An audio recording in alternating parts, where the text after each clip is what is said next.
Сайн бацгаана уу? Хулан Vibes тавтаа морилно. За өнөөдөр нэгэн сонирхолтой жүжигчний талаар бэлдсэн байгаа. Одоо дэлхийн нийтээрээ гарахыг хүлээж байгаа цуврал болох Squid Game-ийн 456 номертой оролцогч болох жүжигчин И Чонжэгийн талаар ярихаар бэлтлээ. Season 3 буюу Final Season нь эх 7 хоногийн 5 дахьад гарахаар хүлээгдэж байгаа.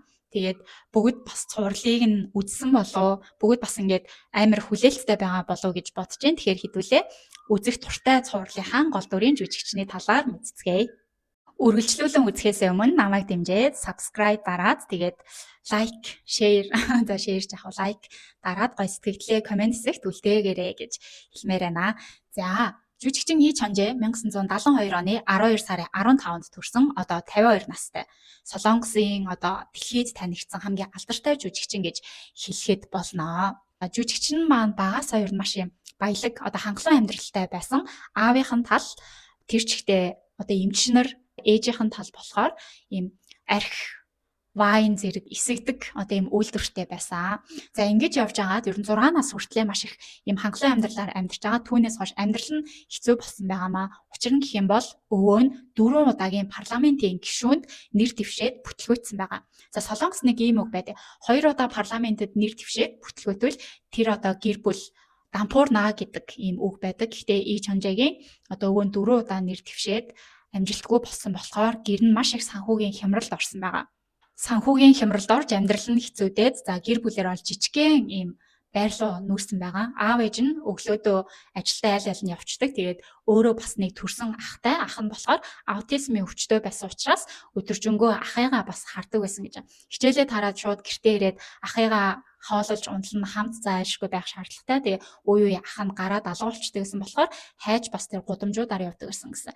За тухайн үед болохоор үеийнх нь хүүхдүүд одоо ахыг нь ингээл шоолох те өвчтэй ахтай гэж шоолдог байсан. Гэхдээ тэр надад огт хэцүү байгаагүй. Яагад гэвэл ийм зүйл байж болно. Би харин ахыгаа асрах үүрэгтэй гэж хүлээж авдаг байсан. Ерөөсөө ингээд ачаа надад цаг болж гин намайг одоо шоолуулахад хүрэж гин гэж бол ерөөсөө боддгоо байсан гэсэн.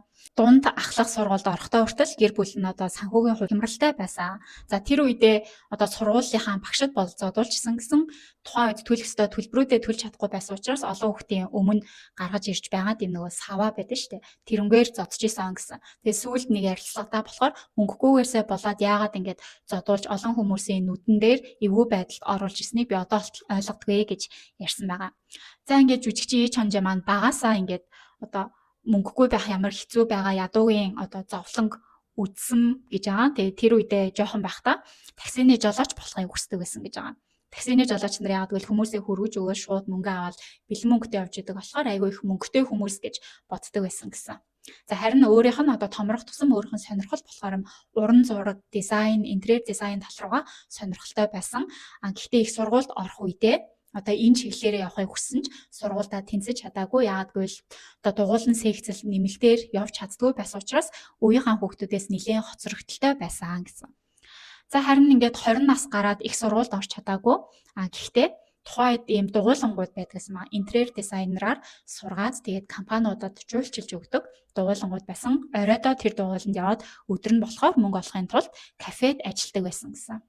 За 20 гаруй наснда гэхэд жүжигчин маань метр 80 гаруй өндөртэй тэгээд айгүй юм царайлаг байсан болохоор хүмүүсийн нүдэнд айгүй хүрсэн гэж байгаа. За тэгээд ажиллаж исэн кафегийнх нь одоо захирал нь нэг өдөр чи дуулж чаддгүй гэдээ асуугаад байсан гинэ. Тэгэхээр за би дуу сонирхож дуулж юу н үзээгүй гэд тэгсэн чинь нэг орой нэг караокед дагуулж ороод шууд дуулуулж үзсэн гэж байгаа. Тэгэхэд нэг одоо entertainment-ийн хүн ирсэн. За дуулаадах гээд. За тухайн үед бүр сандраад тэгээд дуулж үзээгүй гинт хүмүүсийн өмнө дуулах гэхэд айгүй хэцүү байсан. Гэхдээ ямар тач дуулж үзүүлсэн. Тэгээд тухайн entertainment-ийн хүн болохоор за дууны талын хүн бол ерөөсөө биш юм байна гэд явж исэн гинэ.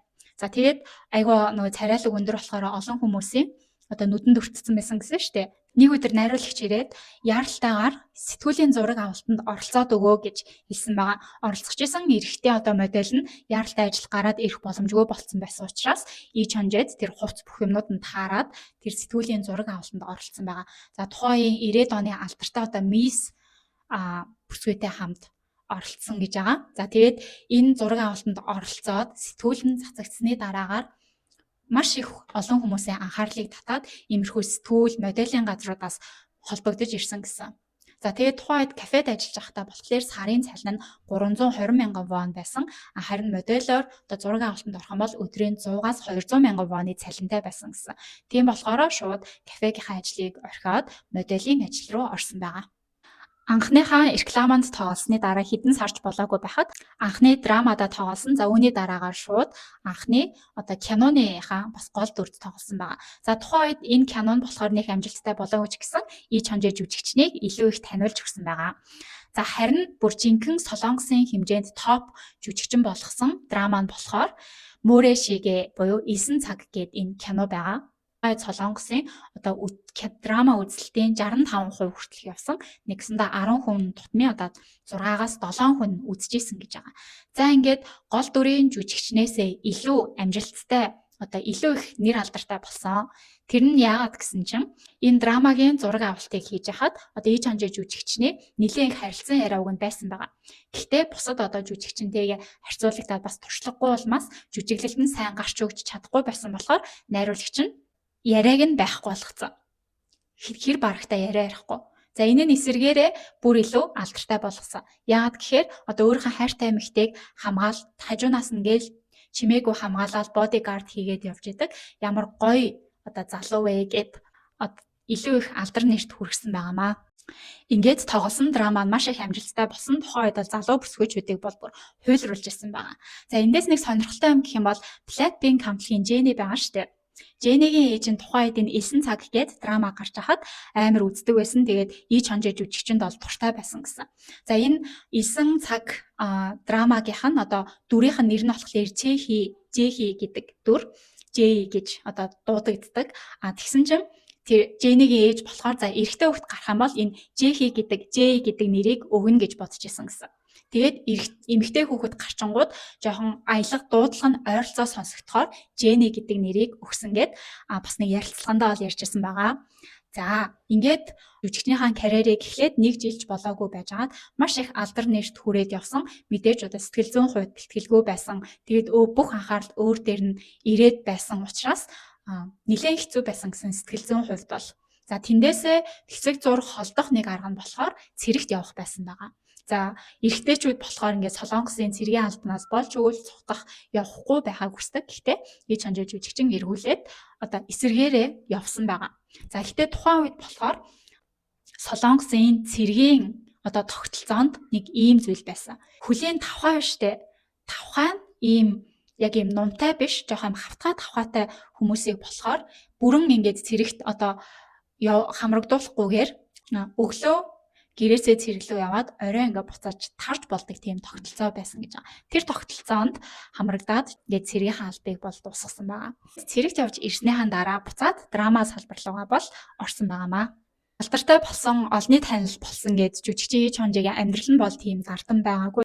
Entertainment-д дампуурсан дээрээс нь санхүүгийн маш их хямралд орцсон явж явах үед нь харин нэг хүн тусалсан байгаа. Тэр нь болохоор Кан Усог гээд найруулагч. За ий чонжоо жүжигчний нэг таньдаг хүн нь Кан Усог найруулагчтай уулзаад ий чонжогийн бүх одоо нөхцөл байдлыг хэлж яриад кинонд тоглох юм боломжийг олгооч гэж гуйсан байгаа. За тухайн найруулагч нь болохоор ий чонжоо жүжигчэнд маш их боломжийг олгосон. Тэр нь нэг удаадаа шууд одоо уулзалтаар 3 кинонд хамт тоглох ийм саналыг тавиад тэгээд бүх одоо орж ирэх ёстой, тэгээ олгогдох ёстой цалин, мөнгө, гэрээний уртчилгаан зэргийг нь төрүүлээд жүжигчэнд бол олгосон байгаа. За ингээд төрүүлээд мөнгөтэй болсон учраас тухайн үеийнхаа одоо санхүүгийн асуудлуудыг бол шийдсэн байгаамаа. За ингээд 3 кинонд тоглохдоо эхний 2 кино нь бол тийм амжилттай бас болоогүй байгаа. Харин сүүлийнх нь энэ Бэлэг гэдэг кино болохоор нэлээд дайггүй явсан. Яг нэг юм залуу одоо 90-ад оны хөгжиж буй Солонгост залуучууд хэрхэн яаж амьдарч яаж өсөлт хөгжил одоо бууралтыг үзүүлж гин гэдэг тиймэрхүү кино байсан учраас хүмүүс бас айгүй сонирхолтой ингээ хүрч чадсан гэсэн.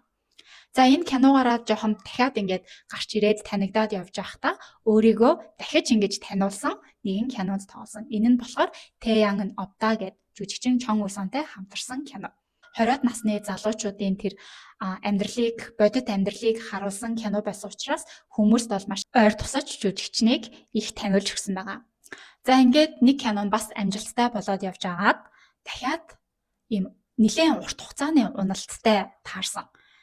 За тэр нь болохоор бүхэл бүтэн 11 жилийн турш ингээд тоглосон кино болгоно нь ерөөсөө амжилтгүй болоод олигтой болж өгөхгүй байсан. Бараг 11 жилийн хугацаанд 10 гаруй кинонд тоглосон хэрнээ тэднэрийнх нь нэг нь ч бүр ингэж цойлж амжилттай болоогүй явсан байгаа.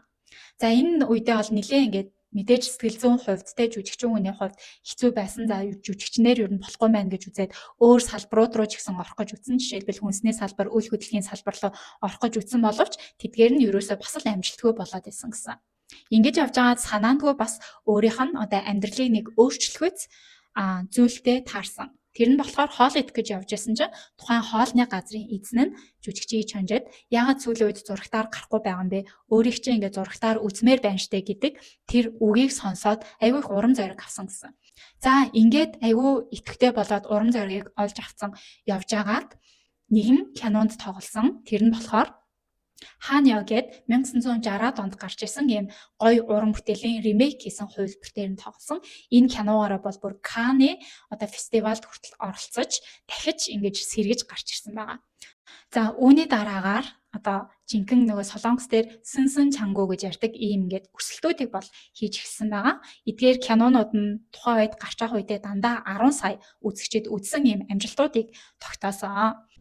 Үүгээр зогсохгүй 22 онд найруулагчийн дебютгээ хийсэн байгаа. Хант гэх энэхүү киног өөрөө найруулсан, өөрөө бас гол дүрдэн тоглосон. Тэгээд түүний сайн найз болох Чон Үсэн жүжигчин бас гол дүрдэн тоглосон байна. Анхны найруулсан кино гэхэд үнэхээр сайн бүтээл болсон. Миний хувьд бол хувийн амьдралынхын талаас гэх юм бол 2000 оны ихэнх үед Ким Минэ жүжигчэндээ үерхжсэн паблик хосууд байсан. За тэгээ 2003 онд хүртэл ингээ хамтарсан реклам зар сурталчилгаанд тоглож исэн. Солонгосчууд бас нэлээд дуртай байсан юм хосууд байсан. За салсныхаа дараа бол ганцхан хүнтэй бас цуурхал гардаг байсан. За тэр нь болохоор найз Чон Үсэн.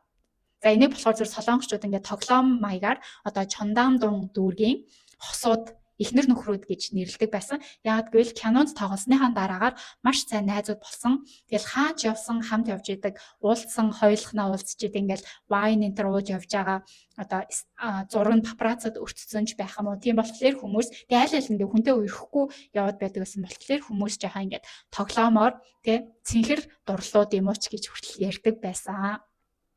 За гэхдээ мэдээж тийм бол биш. За Ий Чонжэ жүжигчин хамгийн сүүлд гэх юм бол 2011 оноос хойш ийм сериан гэх юм бүсгүйтэй бол үерхэд явж байгаа. Ийм сериан болохоор жүжигчин, дуучин, ийм урлагийн талын хүн биш. Гэхдээ солонгосчууд бол мэддэг. Яагаад гэх юм бол өмнө нь Samsung группийн хүүтэй суугаад салж исэн. Голоосоо бас 2 хүүхэдтэй. За ингээд киноч тэр, драмач тэр найруулагчийн хувьд бас амжилттай яваа жүжигчин Солонгостой хүлээн зөвшөөрөгдсөн. За гэхдээ түүнийг дэлхий рүү одоо гаргасан уран бүтээл нь бол яах аргагүй Squid Game байгаа. За Ий Чонжэ жүжигчин Squid Game-ийн одоо саналыг хүлээж аваад зохиолыг нь авсныхаа дараа гэртээ хараад уншиж эхэлсэн.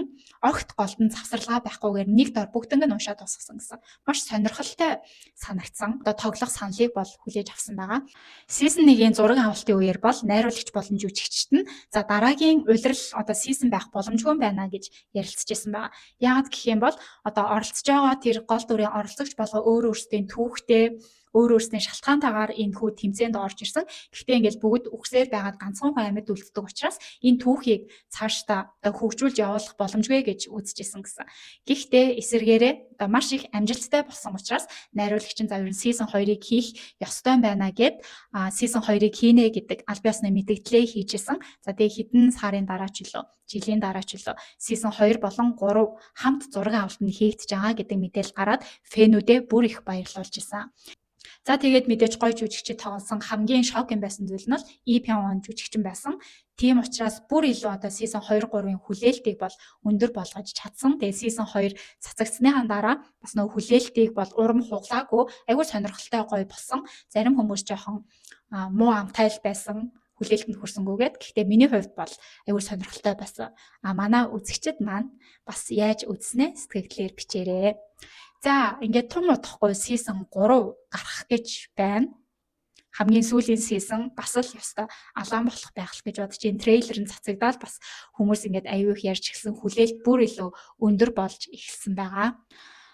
За харин сүүлийн үеийн мэдээлэл гэх юм бол жүжигчин Ий Чонжэ, Ял Мэйун Сара ингээд TVN-ийн драманд тоглохоор болсон байгаа. Эдгээр жүжигчтэй хамтраад тоглосон. За 2025 онд бол цацагдана гэдэг мэдээлэлтэй байгаа. Тэгэхээр оны сүүлээр л байж магадгүй ах гэж бодож байна. Жүжигчин Ий Чонжэгийн талаарх сонирхолтой байж магадгүй гэсэн мэдээллүүдийг та бүхэндээ бэлтгэлээ. Тэгээд дараагийн цувралаар Squid Game-ийн ямар жүжигчний талаар төрүүлж мэдмээр байгаагаа та бүхэн маань комент хэсэгт бичээрэй. Тэгээд хамгийн олон санал авсныг нь гоё бэлдээд хүргье. За ингээд анхаарлаа хандуулж сонссон та бүхэндээ баярлалаа. Тэгээд дараа уулзлаа. Түр баяртай.